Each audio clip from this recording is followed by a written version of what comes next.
अब हर खबर पाए सबसे पहले डाउनलोड करें metro Hindustan news official app play store से।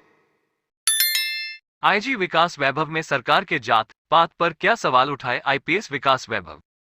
मुजफ्फरपुर से शीला चंद्रा की रिपोर्ट। मुजफ्फरपुर बिहार विश्वविद्यालय एलएस कॉलेज के सभागार में मुख्य अतिथि विकास वैभव की अध्यक्षता में सामूहिक बैठक किया गया।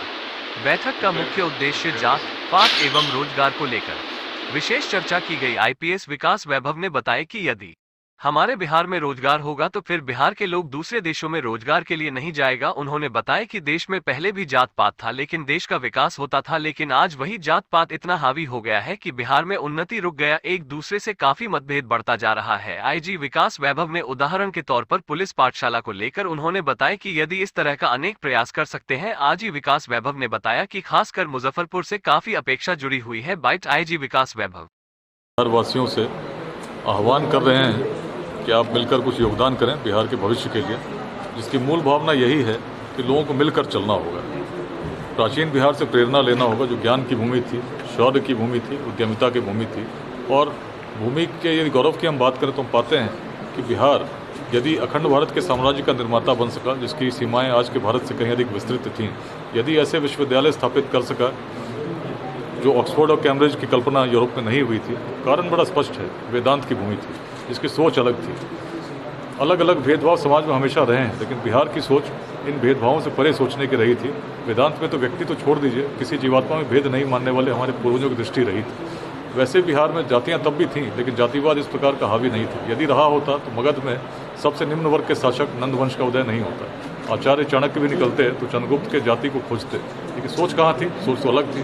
तभी हम आगे बढ़ रहे थे और उस अखंड भारत के साम्राज्य का निर्माण तो हमने किया ही, अग्रणी भूमिका भारत के इतिहास में हमने निभाया है। यदि वर्तमान में हम चाहते हैं कि बिहार में शिक्षा और रोजगार के लिए किसी को बाहर नहीं जाना पड़े, तो इस सामाजिक अभियान में शिक्षा का विकास, समतामूलक समाज का निर्माण, उद्यमिता का विकास, इन तीन मंत्रों पर हम लोग यदि योगदान करें।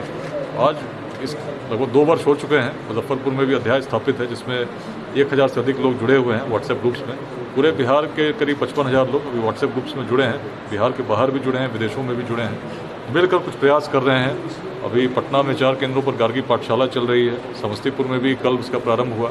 सिवान, जमुई, पटना, भागलपुर ऐसे अनेक जिलों में बच्चे निःशुल्क शिक्षण की व्यवस्था संस्थानों के द्वारा की गई है, शिक्षकों के द्वारा की गई है। डॉक्टर्स जुड़े हैं, उनके द्वारा मेडिकल कैंप्स लगाए गए हैं। पटना में ही करीब 87 मेडिकल कैंप्स अभी तक लगे हैं। बेगूसराय में हर माह आईएमए के चैप्टर के द्वारा लगाया जाता है। मुजफ्फरपुर से मुझे बहुत उम्मीद है, क्योंकि मुजफ्फरपुर उत्तर बिहार के एक प्रकार से यदि कही जाए तो राजधानी भी है और वैचारिक राजधानी है। यहाँ से लोग विद्या ग्रहण करने भी आते हैं और विद्या का प्रसार भी करते हैं और बड़ी ऊर्जा रही है। तो मुजफ्फरपुर के युवाओं से विशेष रूप से 2 बार मेरे कार्यक्रम पूर्व में भी हुए हैं। आज मैं विमर्श के लिए आया था और चाहता हूँ कि लेट्स इंस्पायर बिहार के अंतर्गत मुजफ्फरपुर में भी कुछ अच्छे कार्य हों जो पूरे बिहार को प्रेरित करें। पुलिस पाठशाला टाइप के यहाँ पे भी शुरू किया गया जी। पुलिस पाठशाला जैसे शुरू की गई थी फिर बंद हो गया जी। पुलिस पाठशाला यहाँ पर मुझे भागलपुर में मैंने देखा तो वहाँ भी प्रारंभ थी और मुजफ्फरपुर में भी चल रही थी। अच्छा प्रयास है जिसमें, और इस प्रकार के अनेक प्रयास हम कर सकते हैं।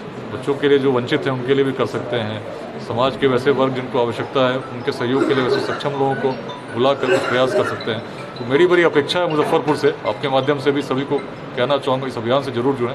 यहाँ पर गौरव शांडिल्य जी, अंकित जी एक हमारे कोऑर्डिनेटर्स हैं और स्मृति जी हमारी महिला कोऑर्डिनेटर हैं, और इनसे मिलकर आप इस ग्रुप से जुड़ सकते हैं, सोशल मीडिया के माध्यमों से भी जुड़ सकते हैं।